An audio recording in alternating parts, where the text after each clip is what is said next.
Hello everyone, welcome to my online geography class KSK Geography. Today we are going to discuss one of the important chapters for your board exam. What is that? That is minerals and energy resource.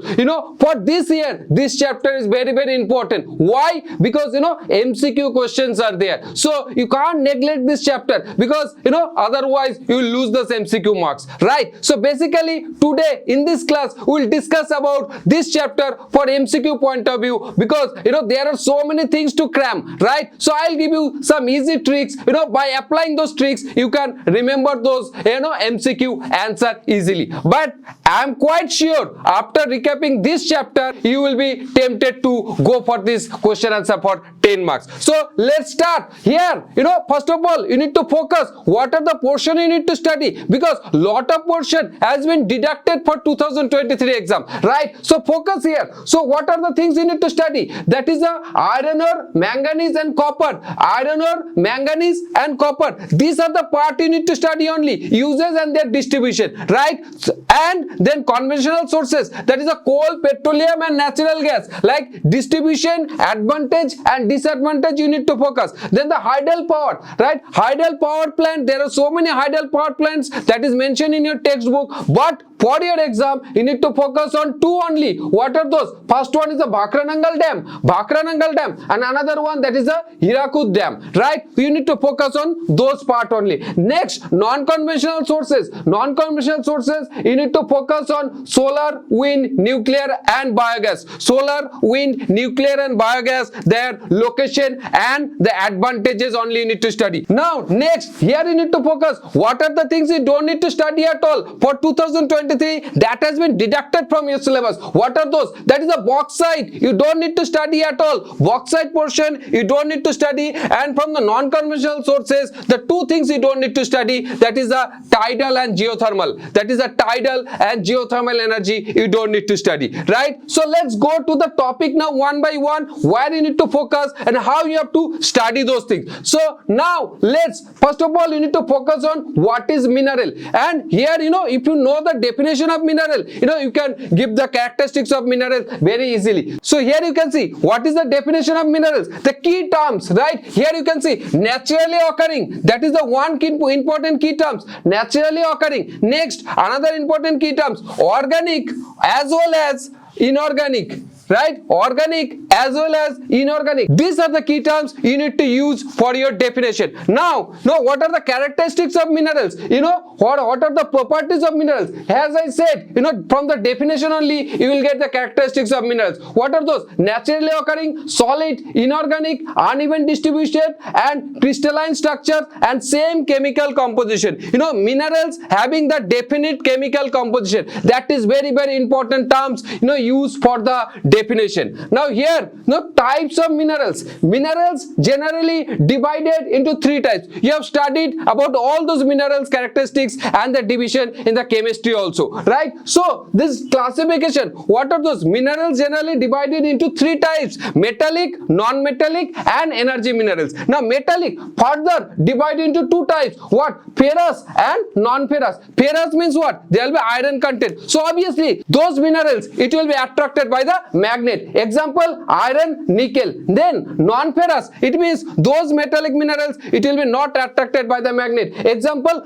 copper, right? Now non-metallic, what are those? Like limestone, sandstone, marble. Just you need to focus on example. Energy minerals, so many, like the coal, petroleum, natural gas, from where we will be able to generate the electricity or energy, right? Next, we need to discuss about all the minerals, like their distribution, uses, advantage, all those things. So let's start with the first, that is the iron. Iron we are getting from the iron ore. What are the example of iron ore? That is the magnetite, hematite, limonite and siderite. And here you can see the concentration of iron in magnetite, that is maximum 72.4%. You need to just focus on this percentage as well, right? So the best quality iron ore, that is the magnetite, right? Now go for the next, the distribution of iron. In India, there are 4 belts are there. Which are those? Like the Odisha Jharkhand belt, right? Next, Durg Bastur Chandrapur belt, right? And the third one, that's the Billari Chitradurga Chikmagalur Tumkur, that belt, that is in south, and the Maharashtra Goa belt. These are the 4 belts are there where we are getting iron ore. And remember, iron deposition in India is maximum. So that's only not fulfilling our needs, we are able to export to the other countries. Next, here you can see iron ore distribution. Here,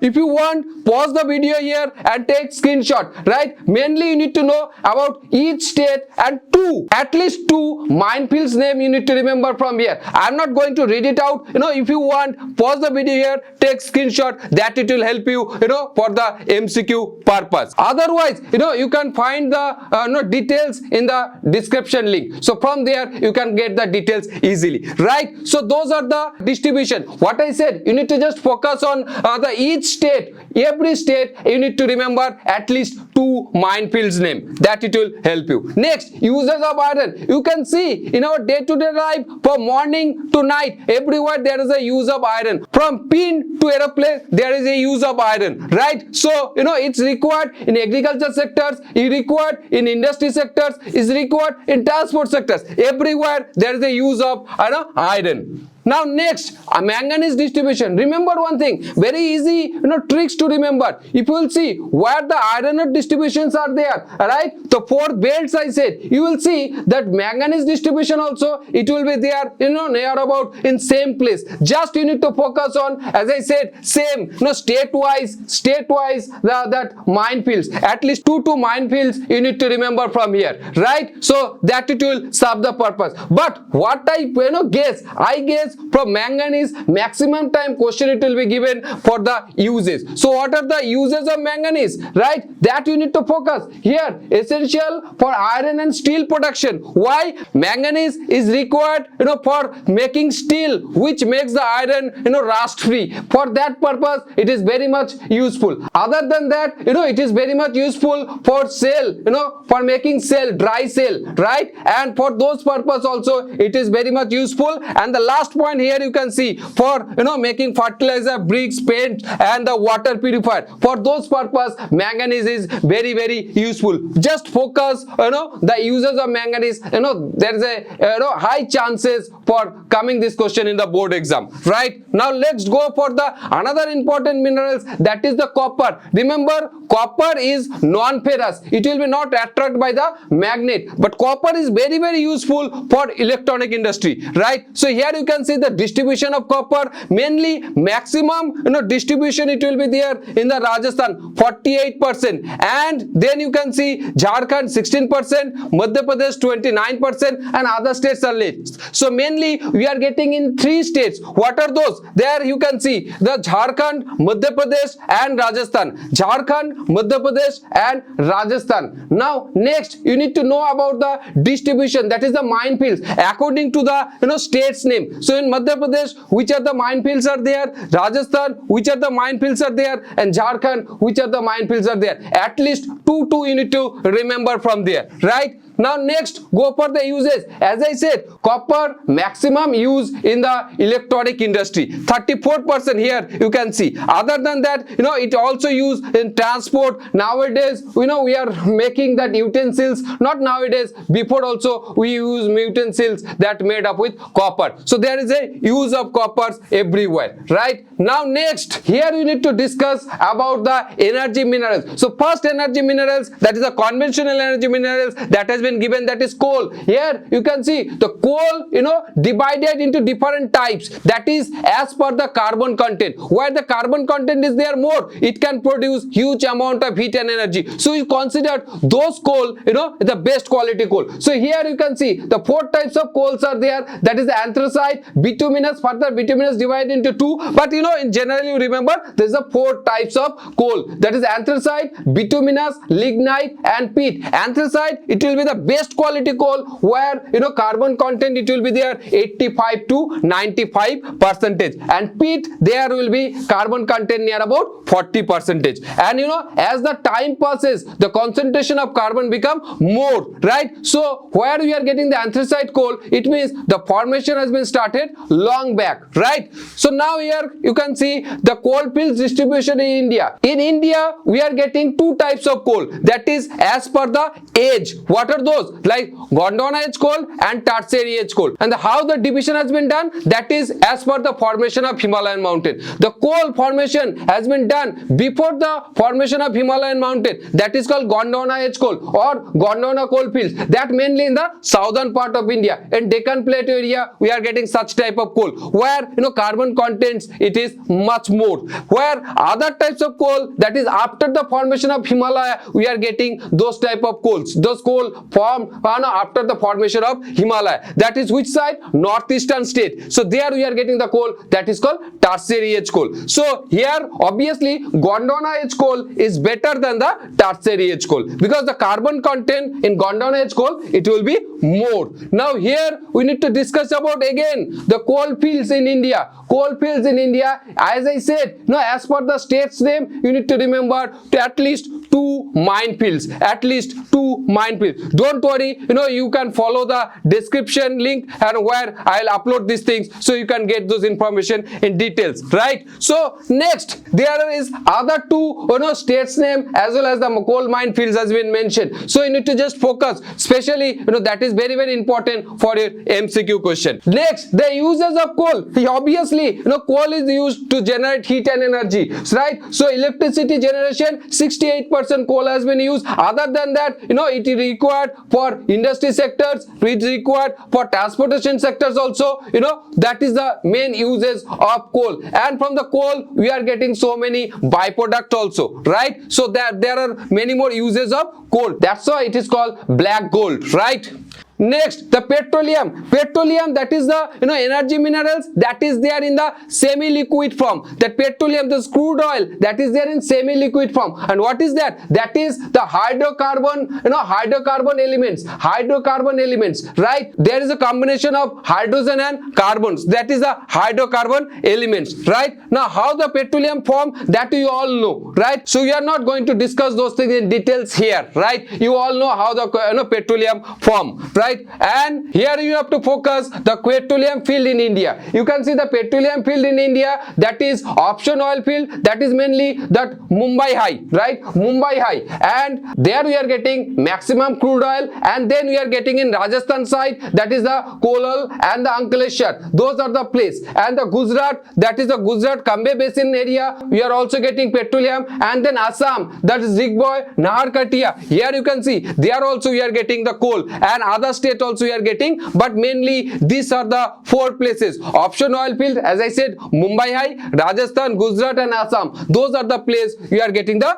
petroleum. Now next, mineral oil distribution, mainly, as I said, that option oil field, that is the Gujarat, Mumbai High, those are the area where we are getting near about 70% reserves of petroleum, as well as northeastern state like Assam and Tripura, there also we are getting, some amount of petroleum reserves. Now next, that hydropower plants, as I said, there are in your textbook you will see so many hydropower plants, but you need to focus only on two. Now what are those? That is the Hirakud Dam and the Bhakranangal Dam. Now what are the things you need to focus here? On which river it is located and which state it belongs and which are the states are getting benefit from there. You need to focus on those things only. Along with that, how much electricity it can be produced from their particular power plant. So that you need to focus mainly, nothing more than that, right? So now next we'll discuss about the non-conventional source of energy. Here just you need to focus on the advantage of non-conventional source of energy, especially the each type of non-conventional source of energy, right? So general advantage of non-conventional source of energy, that is it is eco-friendly, except that nuclear power plant, others are more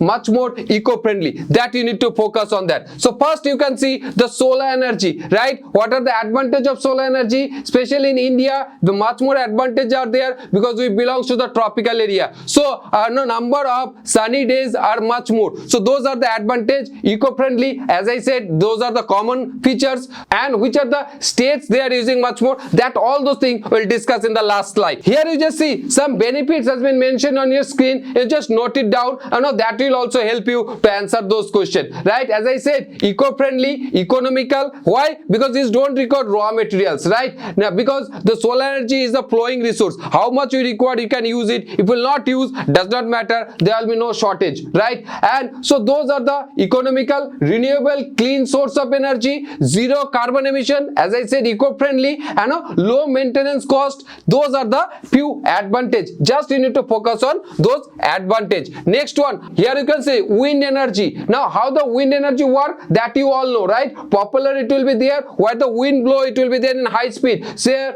we need to set up those windmills, and the windmills it will start rotating, and we will be able to generate those electricity. So mainly where the wind blow in high speed, especially the coastal areas, coastal states, we are using this wind energy much more. Now the benefits of wind energy almost same, eco-friendly, maintenance cost is low, as well as we don't require raw materials, so the per unit production cost also it will be less. Now next, that is the nuclear fusion. Remember, nuclear fusion is the only source of non-conventional source of energy which can produce huge amount of heat and energy, but there are some problems. What? That is the radiation problem, but no, this it can fulfill the high demand of electricity. Next one, here you need to just focus the state-wise, the nuclear power plant, main nuclear power plants in India, like the Kaiga, Tarapur, to focus on those things only, where it is located state-wise and the name of the nuclear power plant. Now next, here you can see the biogas. Biogas is very much important in the rural areas. Why? Rural areas, biodegradable waste materials from the agricultural field, from the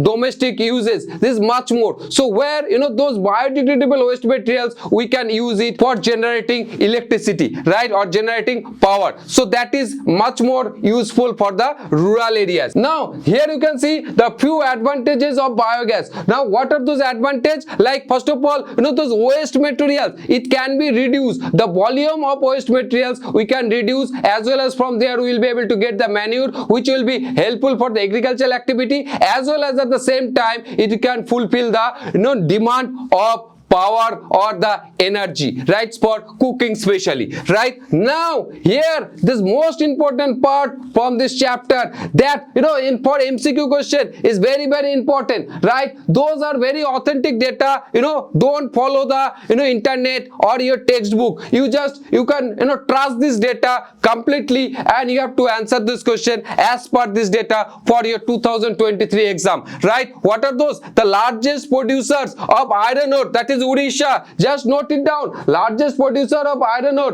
that is the Odisha. Manganese, again Odisha. Copper, that is Madhya Pradesh. Solar energy, that is Karnataka. Wind energy, that is Tamil Nadu. Nuclear energy, again Tamil Nadu. Biogas, Maharashtra. Mineral oil, Maharashtra. Natural gas, Maharashtra. Coal, Jharkhand. These are the data. If the question it will be asked, which is the largest producer of particular minerals or energy resource, you need to use this data only, right? So I hope that chapter is become much more easier for you now. It will help you not only for MCQ, you can go for this 10 marks question also easily, right? Thank you very much. I'll come some other chapter recap also. For that, subscribe the channel, and don't forget, I'll come with the topo map part also. That it will help you in a short period of time. You can recap those topo map portion very easily, and you can get good score for your board exam. Thank you very much.